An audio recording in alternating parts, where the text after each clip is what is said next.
Hello, my dear Protons Army. A very warm welcome to today's session. This is Nikki ma'am, your chemistry teacher at Vedantu. I hope आपका दिन काफी अच्छा गया होगा. तो आज के सेशन में हम क्या करने वाले हैं? So we are going to solve top 5 case-based questions from grade 9th chemistry. ठीक है. अब केस बेस्ड क्वेश्चंस क्या होते हैं मैम? तो बेसिकली आपको एक पूरी समरी, आपको पूरी स्टोरी दी गई होगी, उससे रिलेटेड आपको क्वेश्चंस पूछे जाएंगे. ठीक है. So I hope all of you are really excited and your जोश is as high as always.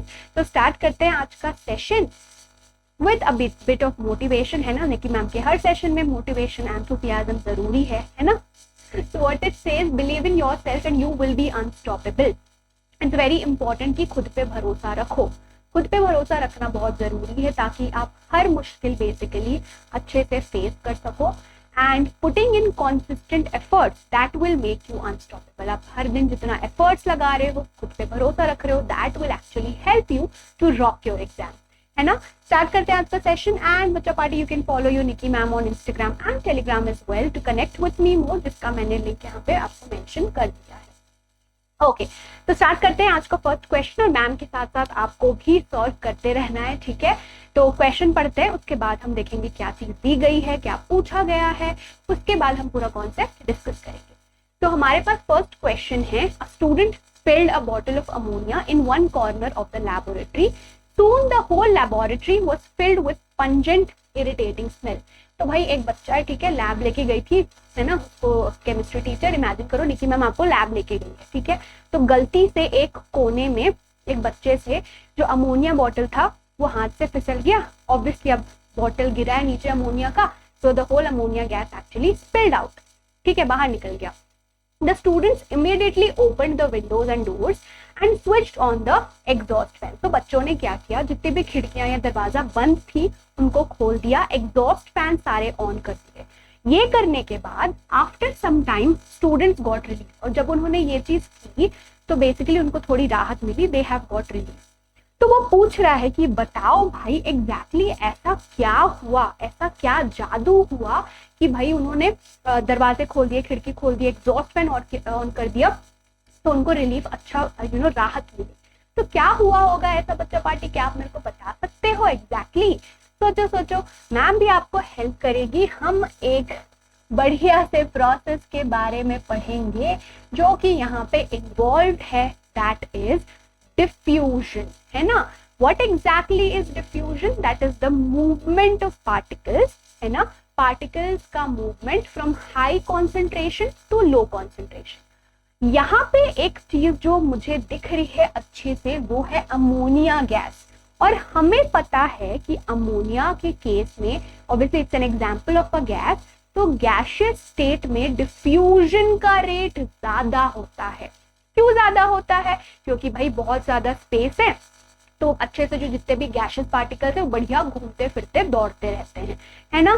तो इनिशियली बच्चा पार्टी क्या हुआ, जब वो बच्चे से अमोनिया का बॉटल स्पिल हो गया तो अमोनिया गैस बेसिकली बॉटल से बाहर आया, है ना. तो अमोनिया गैस के पार्टिकल्स ऑलरेडी जो एयर के पार्टिकल्स हैं उससे मिक्स हो गए, है ना. तो मैं क्या लिख सकती हूँ, इनिशियली रूम में अमोनिया गैस के जो पार्टिकल्स हैं वो पार्टिकल्स ऑफ एयर, है ना, एयर के पार्टिकल्स के साथ मिक्स होके डिफ्यूज होने लगे, पूरे आपके सराउंडिंग में फैलने लगे. इस वजह से बच्चों को बहुत ज्यादा स्ट्रॉन्ग, इरिटेटिंग या पंजेंट स्मेल आने लगा, विच इज नॉट गुड. ठीक है.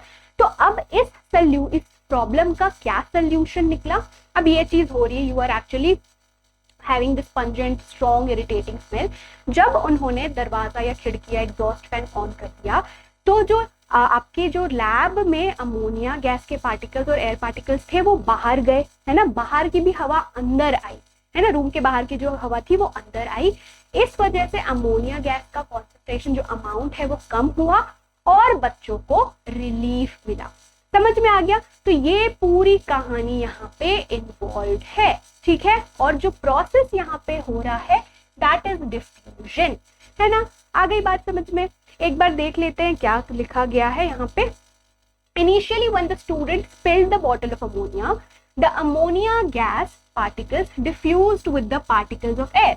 जो कि मैम ने आपको बताया कि इनिशियली जो अमोनिया गैस के पार्टिकल्स हैं वो एयर पार्टिकल्स के साथ मिक्स होके फैलने लगे रूम में। इस वजह से भाई बहुत गंदी पंजेंट या इरिटेटिंग स्मेल आने लगी, ठीक है। And we know that diffusion of gases is very high, ये चीज भी मैंने बोली। गैसियस पार्टिकल्स में स्पेस बहुत ज्यादा होता है तो वो जल्दी जल्दी दौड़ते भागते रहते हैं, इसलिए डिफ्यूजन का रेट इस केस में बहुत ज्यादा है ना। So the entire room was filled up with pungent smell of ammonia, और इस वजह से जो पूरा रूम है वो बहुत ही स्ट्रॉन्ग गंदी स्मेल से भर गया। अब दूसरी कहानी क्या है, अब भाई पंजेंट स्मेल नहीं पसंद है ना, तो ऑब्वियसली बच्चों ने दिमाग लगाया कि चलो भाई खिड़कियां खोल देते हैं, दरवाजा खोल देते हैं, एग्जॉस्ट फैन ऑन कर देते हैं भाई, है ना। So when they open the doors Windows and switched on the exhaust fan, the air from the room, ये देखो जो एयर था आपका रूम में अलोंग विथ अमोनिया, अमोनिया के साथ साथ आपका जो एयर है जो रूम में था वो क्या होगा, that will actually go outside, है ना। So the ammonia gas diffused with the air outside the room. तो आपका जो अमोनिया गैस था, जो एयर के पार्टिकल्स अंदर थे वो बेसिकली बाहर गए, है ना, और जो बाहर का एयर है वो कहाँ आया, अंदर आया, इस वजह से उसको रिलीफ मिली। वही चीज लिखी है, more over outside air entered into the room, बाहर से एयर अंदर आया, so the concentration of ammonia gas in the room air reduced, और इस वजह से जो आपका अंदर जो अमोनिया गैस का कॉन्सेंट्रेशन था वो कम हुआ, और फिर बच्चों को इंस्टेंटली रिलीफ मिली, राहत मिला। ऑल क्लियर माय बच्चा पार्टी? तो due to these reason the student got relief, ठीक है। ऑल क्लियर, आई होप आपको समझ में आ गया और डिफ्यूजन के बारे में पक्का से रिकैप हो गया, ठीक है। चलो आगे बढ़ते हैं with the next question, that is a piece of chalk can be broken into smaller particles by hammering, but a piece of iron cannot be broken into smaller particles of hammering. तो क्या बोला गया है, दो चीजें आपको दी गई हैं, एक तो है आपका चौक और दूसरा है आपका आयरन। तो बोला गया है कि भाई अगर चौक को आप हैमरिंग करो, हथौड़े से मारो, तो वो छोटे छोटे पीसेस में डिवाइड हो जाता है, लेकिन जो आपका आयरन है वो बेसिकली नहीं टूटता हैमरिंग से, है ना। तो ये चीज आपको दी गई है। इससे रिलेटेड क्या पूछा गया है, which characteristic of particles of matter is illustrated by these observation. तो ऐसी कौन सी प्रॉपर्टी मैटर की यहाँ पे शो की गई है बिटवीन चॉक एंड आयरन। तो क्या आप सोच के बता सकते हो कौन सी प्रॉपर्टी शो की गई है बच्चा पार्टी? सोचो सोचो, you can actually type your answer also in the comment section. तो मैम थोड़ा सा हेल्प कर देती है आपको यहाँ पे। तो we are talking here about the inter particle force of attraction, ठीक है। मैम बताएगी क्या होता है, ये डरना नहीं, है ना। Inter particle force of attraction, ठीक है भाई। अब ऑब्वियसली मैटर है, मैटर के अंदर पार्टिकल्स होंगे जो एक दूसरे को अट्रैक्ट करेंगे। अब वो डिपेंड करता है कि फोर्स ऑफ अट्रैक्शन किस केस में स्ट्रॉन्ग है, किस केस में वीक है। इंटर पार्टिकल मतलब आपस में जो पार्टिकल है उनके बीच फोर्स ऑफ अट्रैक्शन। तो क्या आप मेरे को सोच के बता सकते हो किस केस में वीक होगा, चॉक के केस में कि आयरन के केस में? बच्चा पार्टिकल सोचो, ऑब्वियसली चॉक के केस में वीक है ना। Inter particle force of attraction chalk के केस में वीक है, whereas in the case of iron it is strong. That's why वो छोटे छोटे pieces में divide नहीं हो रहा है hammering के बाद, isn't it? So the property which is shown over here is the interparticle force of attraction, जो कि weak है in the case of chalk. That's why वो divide हो जा रहा है, whereas in the case of iron it is actually strong, है ना, strong है, तो इस वजह से वो टूट नहीं पा रहा है। All clear बच्चा पार्टी, है ना। Let's have a look कि क्या लिखा हुआ है यहाँ पे एक बार और। This displays that particles of matter attract each other. हाँ, तो ये कौन सी एक प्रॉपर्टी जो कि मैंने बोला कि मैटर के अंदर जो पार्टिकल्स हैं वो ऑब्वियसली एक दूसरे को अट्रैक्ट करते हैं। What differentiates is the strength, weak या strong. तो in the case of chalk, the interparticle force of attraction between the particles is weak, whereas in the case of iron it is strong. ठीक है, तो strong है भाई, तो obviously मजबूत है ना बॉन्ड, तो इतना जल्दी टूटेगा नहीं। तो ये आपकी पूरी कहानी हो गई सेकेंड क्वेश्चन की। I hope all of you were able to answer it as well, और अगर नहीं समझ में आया तो ये हमने डिस्कस कर लिया है। चलो भाई आगे बढ़ते हैं विद द थर्ड क्वेश्चन, है ना। आई होप दोनों क्वेश्चन आपको अच्छे से समझ में आ गया। चलिए पढ़ते हैं। Some students went to a theme park, first ride could accommodate 2 students, only 2 students. तो कुछ बच्चे थे, इमेजिन करो निकी मैम आपको थीम पार्क लेके गई है, तो डिफरेंट राइड्स होते हैं, झूले होते हैं। तो पहले राइड का मैक्सिमम कैपेसिटी उसने बोल दिया कि भाई 2 ही बच्चे होंगे, है ना, मैक्सिमम आप बैठा सकते हो, ठीक है। तो टीचर ने क्या किया, teacher decided alphabetically first 2 children. तो अल्फाबेट्स के हिसाब से डिसाइड किया, जिसका नाम पहले आता है लेटर में अल्फाबेटिकल ऑर्डर में, उन दोनों को बैठा दिया फर्स्ट राइड में, ठीक है, बढ़िया। Second ride could accommodate 8 children. Second ride का मैक्सिमम कैपेसिटी कितना था, 8 स्टूडेंट्स का, ठीक है भाई, okay. This time teacher decided 8 children height wise, है ना। सेकंड केस में कैसे 8 बच्चों को सेलेक्ट किया टीचर ने, हाइट वाइज, जिसकी हाइट ज्यादा है उसको पहले बिठाए और जिनकी हाइट थोड़ी कम है उन्हें बेसिकली बाद में, है ना। मैक्सिमम उनको 8 रखना था, 8 से ज्यादा नहीं, okay. Third ride could have remaining 4 children, और राइड नंबर 3 में मैक्सिमम कैपेसिटी थी 4 बच्चों की, है ना, 4 स्टूडेंट्स, ओके, ठीक है भाई। All the children were very happy. तो टोटल बेसिकली जितने बच्चे थे वो अच्छे से अरेंज हो गए राइड 1, राइड 2, राइड 3 में, ठीक है। तो मैम ने दिमाग लगाया, पहले अल्फाबेटिकल ऑर्डर में, दूसरे में हाइट वाइज, और तीसरे में जितने बच्चे बचे थे वो थर्ड राइड में आ गए, ठीक है। ये आपकी पूरी कहानी दी गई है। चलो देखते हैं क्या पूछा गया है। Compare the above case with structure of an element, which element fits into the situation. तो ये जो बच्चों का केस, आपको टोटल नंबर ऑफ स्टूडेंट दिए गए थे, इसको आपको कंपेयर करना है केमिस्ट्री के इलेक्ट्रॉन से, आपको बताना है कौन सा एलिमेंट है ये आपका पहला कहानी हो गया। दूसरा आपको इसका एटॉमिक नंबर लिखना है ना। तीसरा आपको इसका वैलेंसी लिखना है। तो कर लोगे, थोड़ा थोड़ा याद है ना, थोड़ा थोड़ा या पूरा पूरा। चलो एक बार देख लेते हैं। तो कोई मेरे पास एक एलिमेंट है x, फर्स्ट उसकी मैक्सिमम कैपेसिटी 2, 8, 4। तो क्या आप मुझे बताओगे कौन सा एलिमेंट है भाई, ये कौन सा एलिमेंट है मैम, दिस इज सिलिकॉन, है ना। अब पूछ रहा है इसका एटॉमिक नंबर, है ना। ये आपका इलेक्ट्रॉनिक कॉन्फ़िगरेशन है 284। तो एटॉमिक नंबर क्या होता है, टोटल नंबर ऑफ प्रोटॉन्स और इलेक्ट्रॉन्स, है ना, इन अ न्यूट्रल एटम। इस केस में एटॉमिक नंबर क्या होगा, 14। 2 + 8 10, 10 + 4 14, ठीक है। अब आपको उसकी वैलेंसी भी बतानी है, isn't it? वैलेंसी क्या होता है, the total number of electrons which any atom can lose या गेन, ताकि वो स्टेबल हो जाए। अब वैलेंसी के लिए हमें किसकी जरूरत है, हमें देखना है कि लास्ट शेल में कितने इलेक्ट्रॉन्स है, 4 इलेक्ट्रॉन्स है ना। तो वैलेंसी क्या होगी इसकी, 4, ठीक है। ऑल क्लियर बच्चा party, I hope all of you have understood this, है ना। चलो भाई देख लेते हैं क्या लिखा है। This case resembles like silicon, है ना, वही चीज मैंने बताई है, because its atomic number is 14, electronic configuration है 284, ठीक है। दस first ride has 2 children, second has 8, and जो लास्ट था वो 4 चिल्ड्रन। तो ये अकॉर्डिंगली आप चिल्ड्रन को इलेक्ट्रॉन से कंपेयर कर लो, okay, very good. Next atomic number, electronic configuration आपको दिया है 284, एटॉमिक नंबर क्या होगा, 2 + 8 10, 10 + 4 14, तो वही लिखा हुआ है आपका 14, ठीक है भाई। Silicon has 4 electrons in its valence shell, so valency of silicon is 4, है ना। 4 इलेक्ट्रॉन्स है आउटर मोस्ट शेल में, वैलेंसी भी कितनी होगी इसकी, 4, ठीक है, वेरी गुड। चलो बिफोर आई प्रोसीड अहेड बच्चा पार्टी फिर the other case based questions, a very important announcement जो कि आपके एग्जाम प्रिपरेशन को और भी ज्यादा बूस्ट अप करेगा। That is the most awaited batch which is being launched for all of our dear students, that is the Drona batch. इसका link आपको डिस्क्रिप्शन बॉक्स में पक्का से मिल जाएगा। Now, apart from the YouTube sessions which your teachers are actually taking, इसके अलावा एक separate batch use हो रहा है। These are actually the paid batches, जहाँ पे आपके YouTube के मास्टर टीचर्स आपके लाइव क्लासेस देंगे। अब यहाँ पे भी 2 कहानी है, एक तो है लाइव, एक है रिकॉर्डेड सेशन, है ना बच्चे पार्टी। अब लाइव सेशन के बारे में मैं बात करूँ तो ये YouTube के सेशन से कैसे डिफरेंट है, थोड़ा सा वो बता देती हूँ मैं। तो बेसिकली क्या होता है कि हम जब YouTube पे लाइव क्लासेस दे रहे हैं, बहुत सारे ऐसे मैसेजेस आते हैं, डाउट्स आते हैं, है ना, बहुत सारे इश्यूज आते हैं बच्चों को, मैम ये टॉपिक समझ में नहीं आ रहा, I am feeling little low in my subject.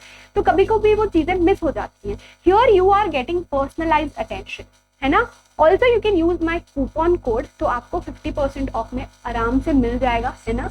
तो बढ़िया से आप अपनी सीट इस पर कंफर्म कर लो ताकि आपका एग्जाम प्रिपरेशन और अच्छा हो जाए। आपके सारे डाउट्स एंड मोमेंट में आपको ऑर्गेनाइज कैसे करनी है चीज़ें, पढ़ना कैसे है, स्ट्रैटेजी कैसी होनी चाहिए, वो सब चीज़ें आपको यहाँ मिल जाएंगी। रिकॉर्डेड सेशन अगेन बच्चों party, it has its own pros and cons. अगर डाउट्स आपको हैं इंस्टेंटली, वो थोड़ा सा दिक्कत होगी, इंस्टेंटली क्लियर नहीं हो पाएगा since you getting the recorded session, है ना। इंटरैक्शन की थोड़ी कमी हो जाएगी। In the live classes it can be more, ठीक है। तो जितने भी सब्जेक्ट्स हैं आपके, that will be actually taught to you, है ना। आपका टाइमिंग होगा सेशन का 6 to 8 PM, आपको शेड्यूल मिल जाएगा, है ना। तो ये आपकी पूरी कहानी हो गई द्रोणा से। Apart from the Drona batch, I hope all of you already know बच्चों पार्टी की we are also giving you the test series for grade 9th and 10th, that is absolutely free. तो आप लाइव क्लासेस ले रहे हो, YouTube पे session चल रहे हैं, apart from that you are getting the test series as well. और क्या चाहिए, एग्जाम में पक्का से फोड़ दोगे, गारंटी है, अगर आप सारे सेशंस रेगुलरली अटेंड करो, सारे डाउट्स आप क्लियर करो। अब मैं आपको स्टेप बाय स्टेप एक बार बता देती हूँ कि आपको साइन इन करके बेसिकली टेस्ट कैसे देना है। Please go to the Vedantu site and click on my test, then you have to click on live and upcoming, view syllabus, उसके बाद click on attempt now. Once you have done that, you have to start your test without cheating, ठीक है, cheating नहीं करनी है। You have to start your test, then you have to add pics from your computer, है ना। अब भाई आपने आंसर लिखा है ना, you have to take a snap और उसको अपलोड करना है आपके कंप्यूटर से। Then you have to click on submit and end test. अब आपने टेस्ट दे दिया तो हम आपको आंसर की भी दे रहे हैं बच्चा पार्टी, ताकि आपको क्लियर पिक्चर मिल जाए कि ये थोड़ा सा वीक टॉपिक है, मुझे इस पे ज्यादा मेहनत की जरूरत है, ये चीज मेरा बिल्कुल सॉलिड है, ये टॉपिक मुझे अच्छे से आता है, ठीक है। अब आप आंसर की कैसे डाउनलोड कर सकते हो, again you have to go on Vedantu site itself, please click on more, then go to content library, है ना। कंटेंट लाइब्रेरी में आपको क्लिक करना है, and if you have given grade 10 का test series, you have to click on its active. अगर आपने 9th का दिया है तो उसके एक्टिव पे जाके आपको क्लिक करना है। Once you have done that, since अगर एग्जाम्पल आपने साइंस का टेस्ट दिया and you want its answer key, please click on that, then you have to click on additional course material बच्चा पार्टी, है ना, and you have to click on the answer key which says read. Once you have clicked on that, आपको प्यारा सा answer की मिल जाएगा with an elaborate explanation, जो कि आप ये देख रहे हो, that is handmade by the teachers who are taking your sessions, also the question papers. तो आपको क्लियर आइडिया मिल जाएगा भाई कि हाँ ये ऐसे टाइप के इस लेवल के क्वेश्चन आ सकते हैं, इसमें और मेहनत की जरूरत है, या ये चीज मुझे अच्छे से आती है। Okay, so Bachcha Party, we have the next question over here. I'll read it out. 2 students of class 9, Kaveri and Nalini, were asked to prepare 5.3 gram of sodium carbonate. Okay, तो दो बच्चियां हैं, ठीक है, क्लास 9 की, which are Kaveri and Nalini, ठीक है, जिनको बोला गया to take 5.3 gram of sodium carbonate, ठीक है, जिनको बोला गया 5.3 ग्राम सोडियम कार्बोनेट लेने के लिए and 6 gram of ethanoic acid, ठीक है, 6 gram of ethanoic acid, okay, ताकि बन जाए 2.2 ग्राम ऑफ कार्बन डाइऑक्साइड, ठीक है, 0.9 ग्राम वाटर, 0.9 सॉरी यहाँ पे 0.9 ग्राम of water and 8.2 gram of sodium ethanoate, ठीक है। So Kaveri followed the instructions but Nalini took the chemicals without measuring. Read the above passage and answer the following questions. तो कावेरी ने क्या किया, उसने सारे इंस्ट्रक्शंस फॉलो किए बट नालिनी ने इंस्ट्रक्शंस फॉलो नहीं किए, ठीक है, उसने अपनी मर्जी से चीजें कर ली। तो इस पैसेज से रिलेटेड आपको कुछ क्वेश्चंस दिए गए हैं। पहला है, whose activity do you think will be in agreement with the law of conservation of mass? तो किसकी activity law of conservation of मास के अकॉर्डिंग है? ऑब्वियसली उसकी जिसने इंस्ट्रक्शंस फॉलो किए हैं। किसने इंस्ट्रक्शंस फॉलो किए हैं? कावेरी ने फॉलो किए हैं, ठीक है। सेकंड क्वेश्चन है आपका, state the law of conservation of mass. अब law of conservation of mass क्या होता है? That mass can neither be created nor be destroyed, ठीक है, वही तो है आपका law of conservation of mass, that mass can